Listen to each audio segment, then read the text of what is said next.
السلام علیکم ناظرین، آج کی اس ویڈیو کا موضوع ہے حضرت بلال حبشی رضی اللہ تعالیٰ عنہ کا واقعہ۔ اعلان نبوت کے بعد پیغمبر اکرم صلی اللہ علیہ وسلم نے ایک مرتبہ مکے کی گلی سے گزر رہے تھے۔ ایک گھر سے زور زور سے رونے کی آواز آئی۔ آواز میں اتنا درد تھا کہ آپ صلی اللہ علیہ وسلم نے بے اختیار ہو کر اس گھر میں داخل ہوئے۔ دیکھا کہ ایک نوجوان جو ایک حبشی معلوم ہوتا ہے، جو چکی پیس رہا ہے اور خطار رو رہا ہے۔ جب آپ صلی اللہ علیہ وسلم نے اسے رونے کی وجہ پوچھی، اس نے بتایا کہ میں ایک غلام ہوں، سارا دن میں اپنے مالک کی بکریاں چراتا ہوں اور جب تھک کر گھر آتا ہوں تو میرا مالک مجھے گندم کی ایک بوری پیسنے کو دیتا ہے، جس کو پیسنے پر پوری رات نکل جاتی ہے۔ میں اپنی قسمت پر رو رہا ہوں۔ میں ایک انسان ہوں، مجھے بھی آرام کی ضرورت ہے، مجھے بھی نیند ستاتی ہے، لیکن میرے مالک کو مجھ پر ذرا بھی ترس نہیں آتا۔ کیا میرے مقدر میں اسی طرح رو رو کر پوری زندگی ایسے ہی گزارنی ہے؟ یہ سوچ کر رو رہا ہوں۔ پیغمبر اکرم صلی اللہ علیہ وسلم نے فرمایا، میں تمہارے مالک سے کہہ کر تمہاری مشقت تو کم نہیں کر سکتا، کیونکہ وہ میری بات نہیں مانے گا، لیکن میں تمہاری مدد تو ضرور کر سکتا ہوں۔ تم ابھی سو جاؤ، تمہاری جگہ میں چکی پیستا ہوں۔ غلام خوش ہوا اور شکریہ ادا کر کے سو گیا۔ آپ صلی اللہ علیہ وسلم پوری رات اس کی جگہ چکی پیستے رہے۔ جب گندم ختم ہوئی تو حضرت محمد مصطفیٰ صلی اللہ علیہ وسلم نے اسے جگائے بغیر وہاں سے چلے گئے۔ پھر دوسرے دن آپ صلی اللہ علیہ وسلم نے وہاں پر گئے، پھر اس غلام کو سلا کر چکی پیستے رہے۔ پھر تیسرے دن بھی کچھ ایسے ہی ہوا۔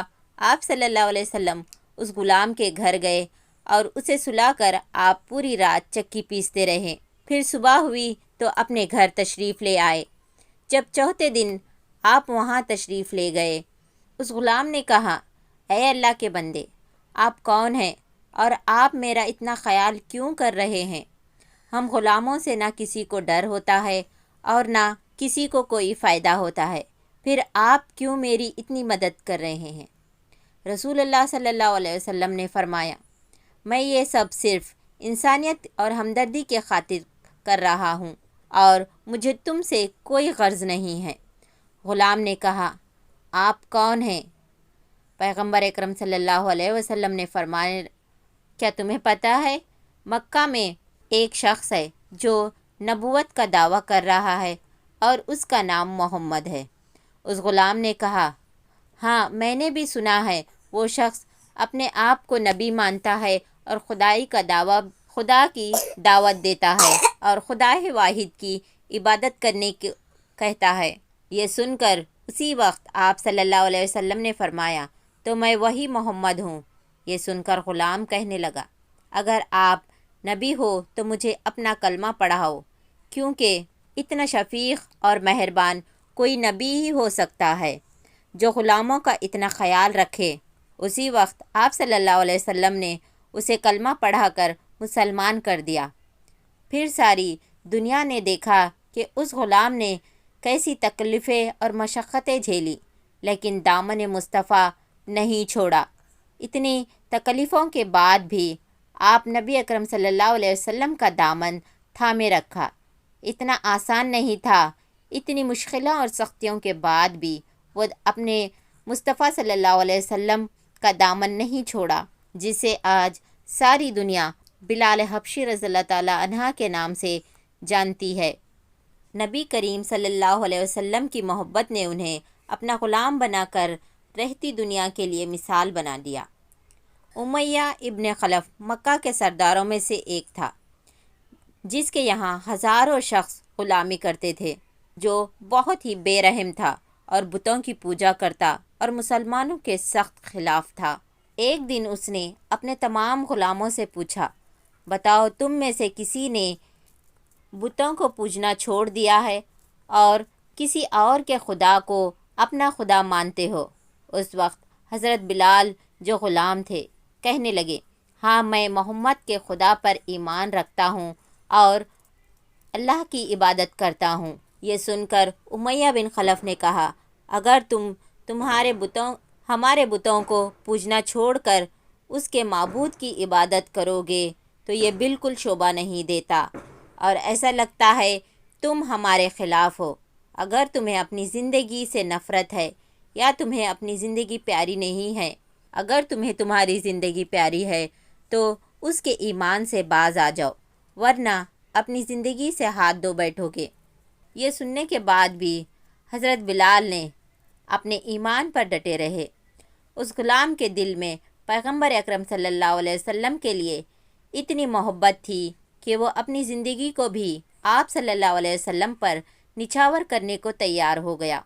پھر اس امیہ کو جواب دیتے ہوئے کہنے لگے کہ تمہارا زور صرف میرے جسم پر چل سکتا ہے، لیکن میرا دل اور زبان محمد اور اللہ کے راہ میں دے دیا ہوں، اور اب اللہ کی عبادت ہی میری زندگی کا اصل مقصد ہے، اور تمہارے خود سے بنائے ہوئے بتوں کو پوجنا میرے بس کی بات نہیں ہے۔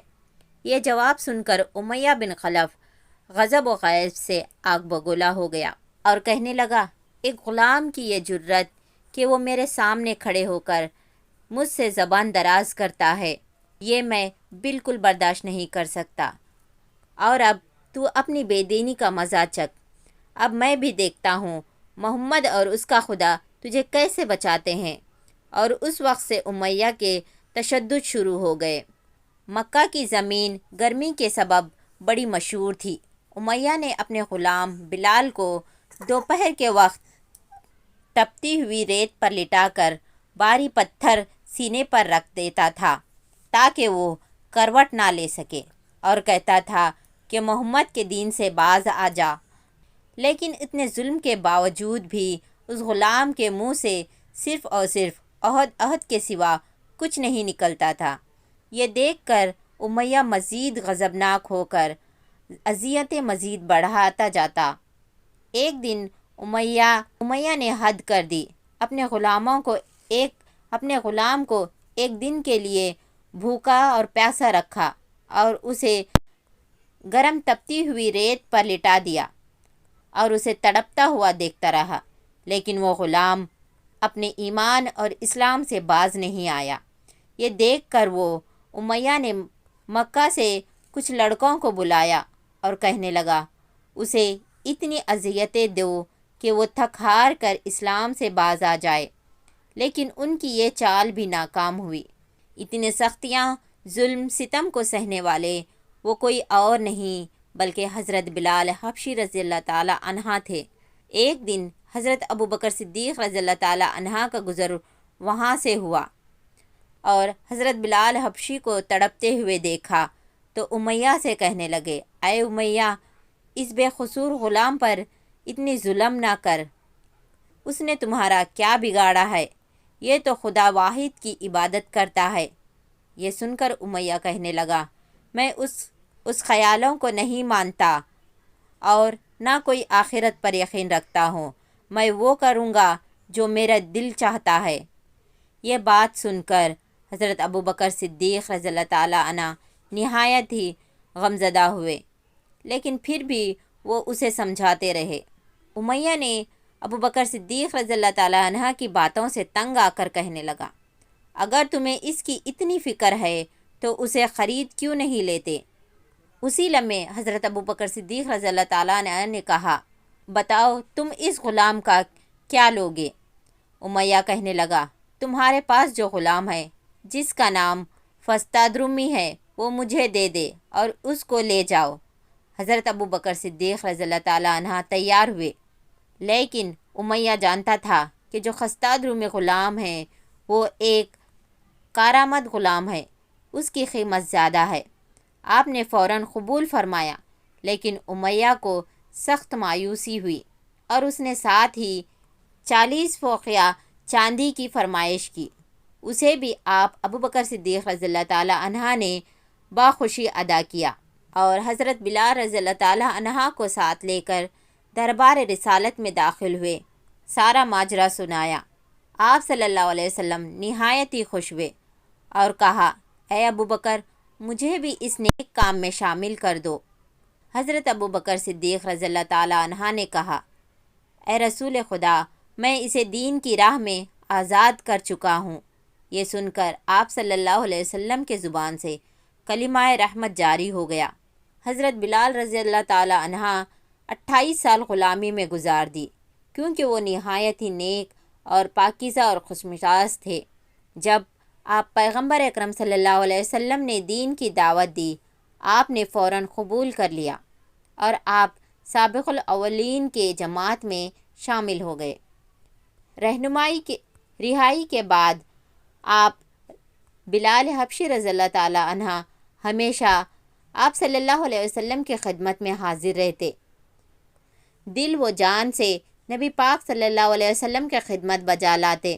جب کبھی آپ صلی اللہ علیہ وسلم کسی چیز کا حکم دیتے تو آپ رضی اللہ تعالی عنہ اسے اپنی جان بھی لٹا دیتے۔ غزوہ بدر سے لے کر غزوہ تبوک تک کے تمام غزووں میں شامل رہے۔ حضرت بلال حبشی رضی اللہ تعالی عنہ کا اسلام کے لیے سب سے بڑی سعادت اور سب سے بڑی خدمت ان کا مؤذن ہونا ہے۔ آپ رضی اللہ تعالی عنہ دنیا کے سب سے پہلے مؤذن رہے۔ ہجرت کے بعد مسجد نبوی تعمیر ہوئی تو آپ صلی اللہ علیہ وسلم بلال حبشی رضی اللہ تعالی عنہ کو اذان دینے کی ذمہ داری سونپی۔ آپ کی آواز نہایت ہی دل نشیں اور سریلی تھی۔ اس میں ایک ایسی تاثیر تھی کہ اذان کی آواز سن کر لوگ سب کچھ چھوڑ چھاڑ کر نماز کے لیے دوڑتے آتے۔ 8ویں ہجری میں مکہ فتح ہوا۔ کعبہ کو بتوں سے پاک کرنے کے بعد آپ صلی اللہ علیہ وسلم نے حضرت بلال سے فرمایا، اے بلال، کعبے کی چھت پر چڑھ کر اذان دو۔ اور یہ مبارک کام وہیں سے شروع ہوا اور یہ سلسلہ آپ صلی اللہ علیہ وسلم کی حیات مبارک تک چلتا رہا۔ لیکن جب 11ویں ہجری میں آپ صلی اللہ علیہ وسلم نے سفر آخرت پا لیا تو اس عاشق رسول پر غموں کا پہاڑ ٹوٹ پڑا اور مدینہ میں رہنا اب آپ کے لیے دشوار ہوا۔ آپ کو ہر وقت پیارے نبی پاک صلی اللہ علیہ وسلم کی یاد ستاتی رہتی تھی۔ آپ نے رسول صلی اللہ علیہ وسلم سے سنا تھا کہ مومن کے لیے سب سے بہتر عمل جہاد ہے، اور آپ نے خلیفہ اول حضرت ابو بکر صدیق رضی اللہ تعالی عنہ سے جہاد میں جانے کی اجازت مانگی۔ اس وقت حضرت ابو بکر صدیق نے انہیں خدا کا واسطہ دے کر کہا، اے بلال، مجھے ایسی ضعیفی کی حالت میں اکیلا نہ چھوڑو۔ آپ نے حضرت ابو بکر کی ایک شرط پر وہاں رکنے کا بات مان لی۔ وہ شرط یہ تھی کہ وہ کسی اور کے لیے اذان نہیں دیں گے۔ حضرت ابو بکر صدیق رضی اللہ تعالی عنہ کے وفات کے بعد خلیفہ دوم حضرت عمر فاروق رضی اللہ تعالیٰ کے دور میں بھی جب بیت المقدس کی تسخیر کے لیے شام جانا پڑا تو آپ وہاں عیسائیوں سے